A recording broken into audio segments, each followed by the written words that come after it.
Tahap ini yaitu mengetahui dan menganalisa keinginan pemakai terhadap suatu basis data. Aktivitas dari tahap ini adalah: pertama, mengidentifikasi area aplikasi dan kelompok pemakai. Yang kedua, menganalisa dan mempelajari dokumen. Yang ketiga, mempelajari rencana penggunaan informasi dan lingkungan kerja.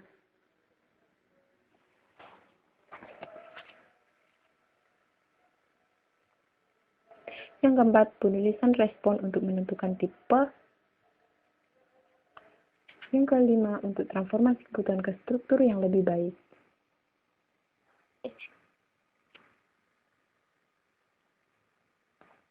Metode tersebut menggunakan teknik diagram untuk dokumentasi tambahan dalam bentuk teks. Selanjutnya ini yaitu desain basis data konseptual. Tahap kedua dari penyiapan basis data terdapat dua aktivitas paralel, yaitu desain skema konseptual dan desain transaksi dan aplikasi. Anda bisa membaca sendiri penggunaannya untuk apa. Selanjutnya yaitu desain skema konseptual. Kita akan bahas mengenai desain skema konseptual. Pertama, tahap ini terdiri dari model data tingkat tinggi DBMS independen dengan beberapa alasan. Tujuan desain skema konseptual adalah skema lengkap tentang struktur basis data. Tidak tersedia sebagai deskripsi stabil dari isi basis data.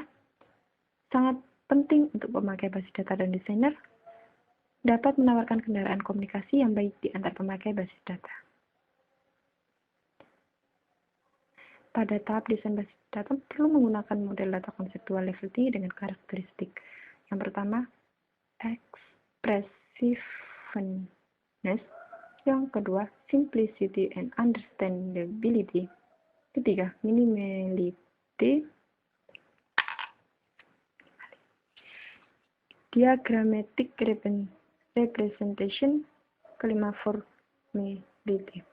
Pendekatan ke desain skema konseptual. Pertama, komponen dasar dari skema konseptual yaitu tipe entity, relationship, dan atribut. Kedua, key attribute, cardinality, dan participation constraint. Pendekatan selanjutnya itu merancang skema konseptual. Pendekatan desain skema terpusat. Menggabungkan dua kebutuhan dari aplikasi. Selanjutnya, jika skema sudah tergabung, kemudian maka dapat dilakukan desain. Jika terdapat banyak pemakai, maka akan menghabiskan waktu untuk penggabungan. Pendekatan view integration, yaitu kebutuhan ini melakukan rancangan skema untuk setiap kelompok user. Dikembangkan skema level tinggi untuk setiap kelompok user atau aplikasi selama tahap view integration skema selama tahap view integration skema. Individual view, perbedaan dari kedua pendekatan terletak pada tujuannya. Strategi untuk desain skema. Top-down strategi.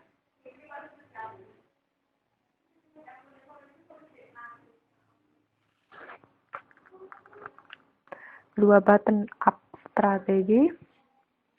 Inside-out strategi. Mixed strategi. Berikut gambarannya. Yang pertama, yang kedua, A, B, C, dan D.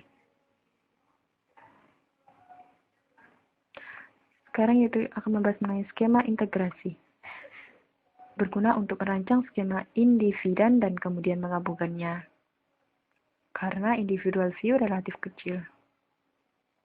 Dan perancangan skema lebih sederhana.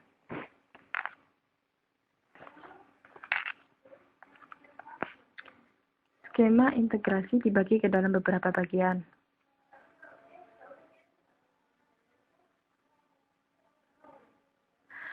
Pertama, identifikasi korespondensi dan konflik di antara skema. Naming konflik, tipe konflik, domain konflik, konflik di antara constraint. Dua, modifikasi view untuk kesesuaian dengan lainnya, mengembangkan view, restrukturisasi. Yaitu tahap yang selanjutnya itu desain transaksi. Tujuannya yaitu paralel untuk mendesain karakteristik transaksi basis data yang diketahui dengan cara DBMS independen.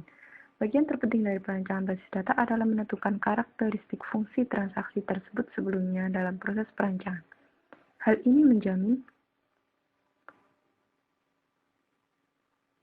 dan ini termasuk gambarannya,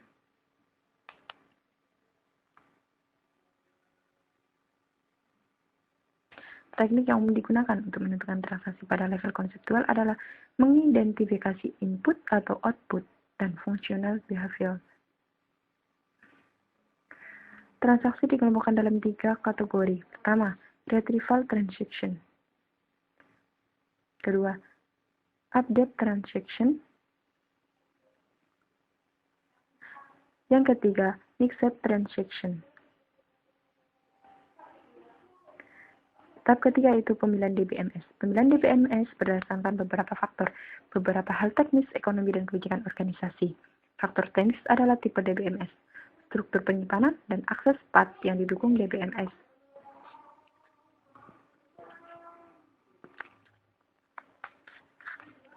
Hal-hal yang harus dipertimbangkan secara ekonomi dan faktor organisasi adalah software acquisition cost, maintenance cost, hardware acquisition cost, database creation and conversion cost, personal cost, training cost, operating cost.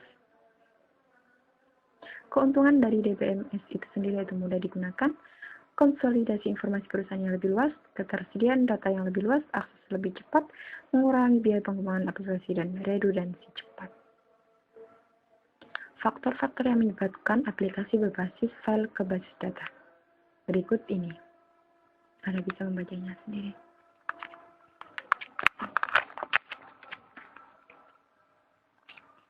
Berikut adalah beberapa faktor ekonomi dan organisasi yang berakibat pemilihan suatu DBMS. Pertama, organization-wide adoption of a creation philosophy, familiarity of personnel with the system, availability of vendor service. Beberapa DBM sekarang mempunyai versi yang berjalan pada beberapa konfigurasi perangkat keras. Kebanyakan vendor DBMS menggabungkan produk mereka dengan pemilihan berikut: editor teks dan browser, pembangkit laporan dan daftar utilitas, perangkat lunak komunikasi, entry data, dan menampilkan form layar dan menu dengan pengeditan otomatis. Alat bantu untuk mengakses World Wide Web. Alat bantu merancang basis data.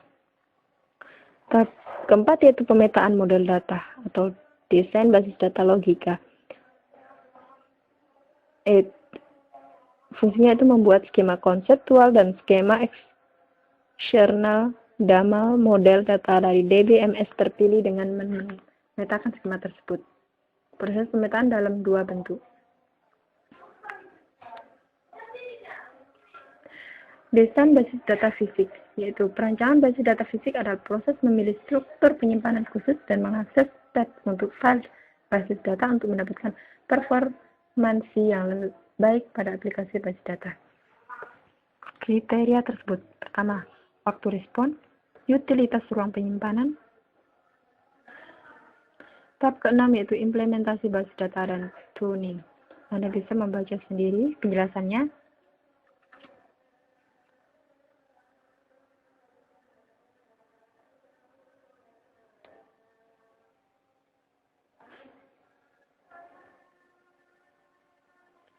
Dan terakhir yaitu kesimpulannya.